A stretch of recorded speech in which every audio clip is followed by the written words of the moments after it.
I am Curran Bhatia. We're here at Madison Square Garden with the Albanian Bear, Reshat Mati. Reshat, you're getting your chance on April 30th. It's a massive event. Your last fight was supposed to be November 27th against DeMario, and that fight didn't happen, but that wasn't your fault. What happened there? Well, I was ready. Everything was set. You know, they had a press conference, all that stuff, and then when I get down to the weigh-ins, they're telling me, oh, yeah, the fight was canceled. And I said, why?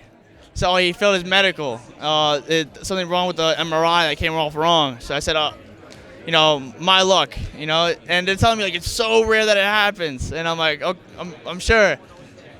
And they said this guy's never allowed to be fighting again. He's all that stuff. Next thing I know, he's fighting again. He fought before I fought again. So it was a weird situation. I had to return all the tickets and all that stuff. So it was stressful. But now that they gave me this opportunity again to fight in MSG in one of the biggest cards of the year, so now I gotta prove myself. But this time it was supposed to be for a title.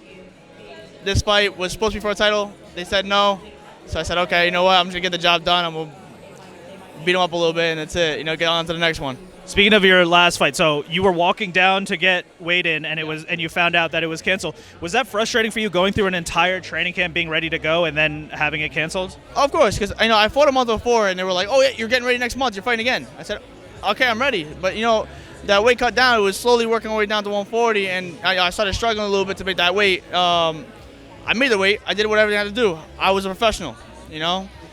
I just was upset that you know, they kind of, you know, told me last minute, which I'm sure they didn't know themselves. They found out last minute as well, and you know, that's in the past now. I don't want to, you know, keep that in my mind because it only gets me mad, you know. So we're getting on to the next one, and this fight I have to get rid of this guy Saturday. So. And your fight now, April 30th. It's on this historic card, right? At the top, of course, Katie Taylor and Amanda Serrano. This is a massive opportunity, a massive moment for all of boxing, and especially women's boxing. They're finally getting the platform that they deserve. What does it mean for you to be on this card, this historic card at Madison Square Garden? You know, of course, it's always a fighter's dream to fight in MSG. You know, I fought in the Hulu Theater many times.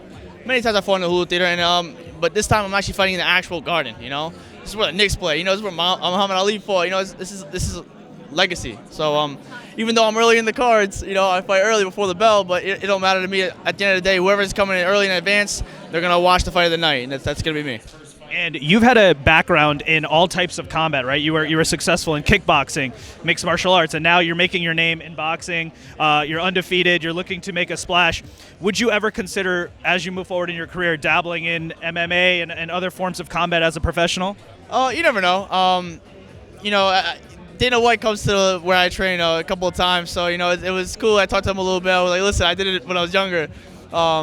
But you never know in the future what comes. You know, you have some guys in UFC coming into boxing. You have some boxers that go into the UFC. You know, you never know when time comes.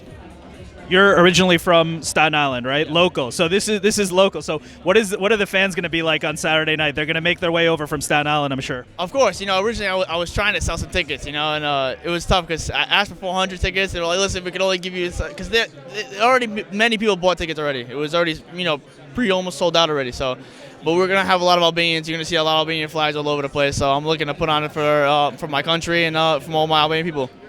We've heard your name, Reshat Mati, the Albanian Bear, in combat sports for such a long time, and now you're actually achieving those dreams and fulfilling that. You're fighting at Madison Square Garden. It's been a journey up to this point, but I'm sure there's a long way to go. What is your overall goal in the sport of boxing? What do you hope to achieve? In the meantime, right now, I want to be going one of the top Albanian fighters in the world. You know, not just the world, of all time. That's always been one goal of mine. You know, because there's always going to be someone that's going to be up there and better and better. You know, there's always going to be legacies are always going to be passed. That's how it always goes. But at the end of the day, you know, I'm still young. I still have a lot of time on my hands, you know, and I'm going with the pace of my managers and my coaches and what they all say. So in the meantime, my main goal right now is I want to sell this myself.